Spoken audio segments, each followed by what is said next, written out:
there are rather different ways of looking at the human situation. Therefore, ethics is very much implicated.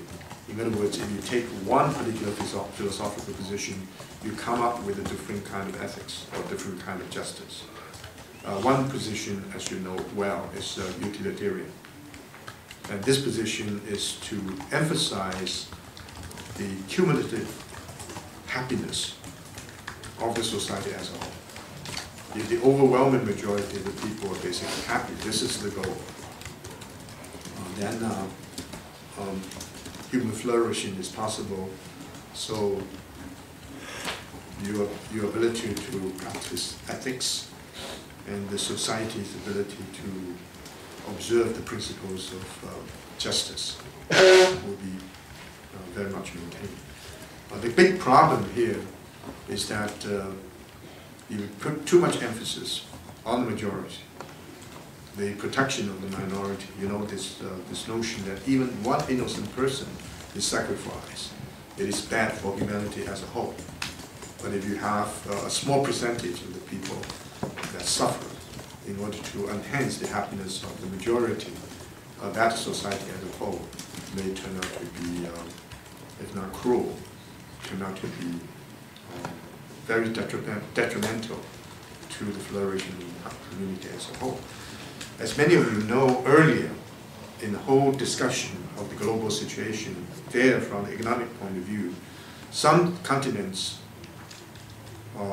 were relegated to the background, such as South Asia, to a certain extent Southeast Asia, the Islamic world, because none of them presented any challenge to the trajectory of economic development as defined in terms of the rise of the modern West. And Africa, until 70s and 80s, maybe even 90s, is considered as something that you don't worry about in terms of positive human flourishing. Africa is always a problem. We need to deal with the problem. But the problem often is their problem, and we can help. But we have no obligation to take Africa into consideration in terms of our overall development. The situation, of course, has changed rather dramatically.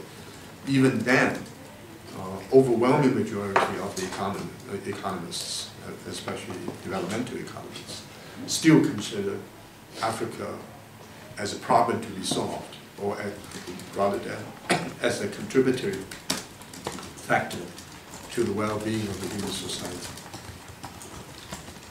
And of course, that's a major issue. Then you have this emphasis on motivation. Motivation and inner freedom. Any rational animal is capable of making the decision, the will, totally freely to observe certain principle. The principle will have to be generalizable, or it will have to be generalized. This is the typical idea of categorical imperative. So the free individual as a member of the rational animal is capable of expressing respect for a principle that ought to be generalized. This is the only way to develop autonomous morality, meaning morality is not based upon anything else, but based upon the person, based upon the choice of the person, voluntary choice, dictated by a sense of freedom, of course, not to mention one's rationality. And the principle, because the human intelligence can be generalized. This is still by far the most powerful argument for autonomous morality.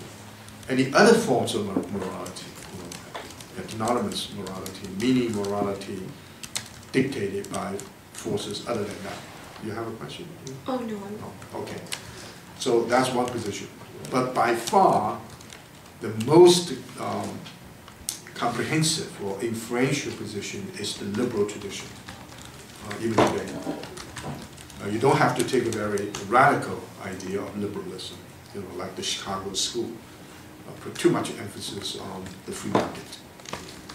And not only that, there's a very strong belief that government is dispensable. Government is always the problem.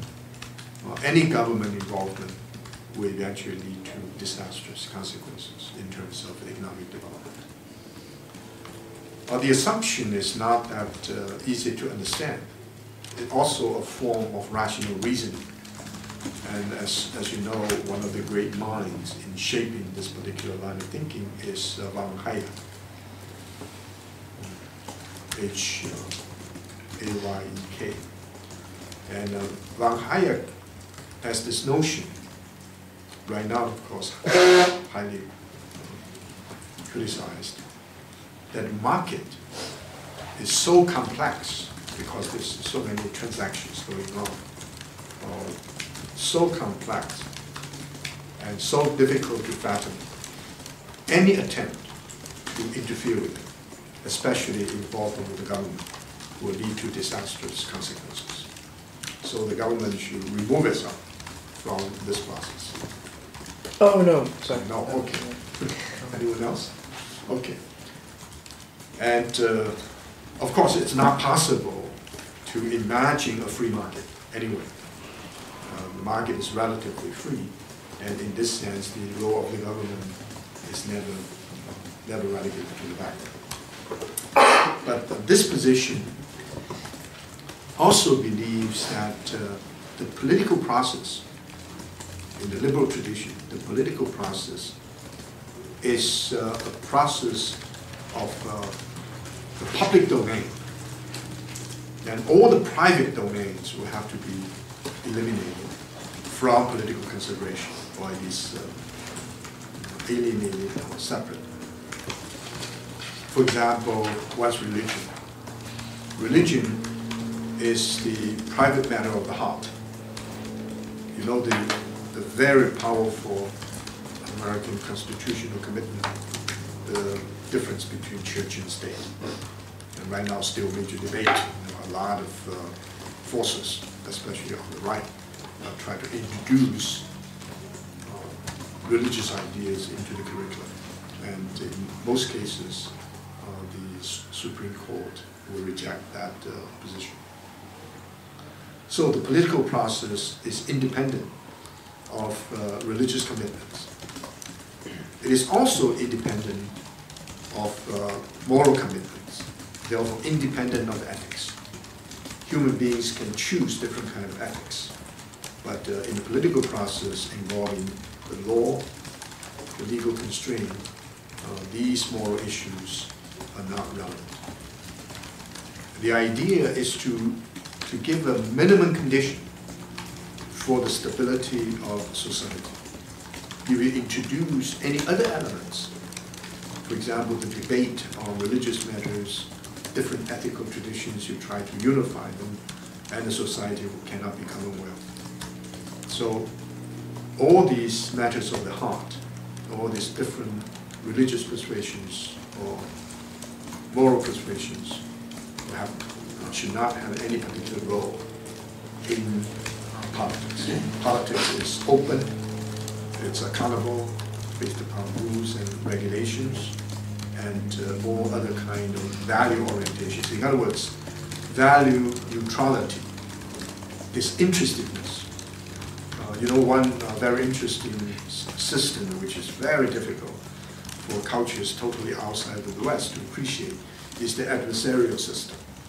The so-called adversarial system is that these two lawyers representing two parties, the commitment of the lawyer is to the client. And even though the lawyer is critically aware, we know in many cases the client is basically guilty, but still the purpose is to give the most powerful argument. And we have cases using extremely brilliant lawyers argued against the procedure, argued against the ways of handling the case, or how the jury is formed, and the person, based upon all these very complicated maneuvers, become free. And the, no, go ahead. O.J. Simpson. Well, I'm not mentioning names. There's so many, so many others. So there are many, many interesting cases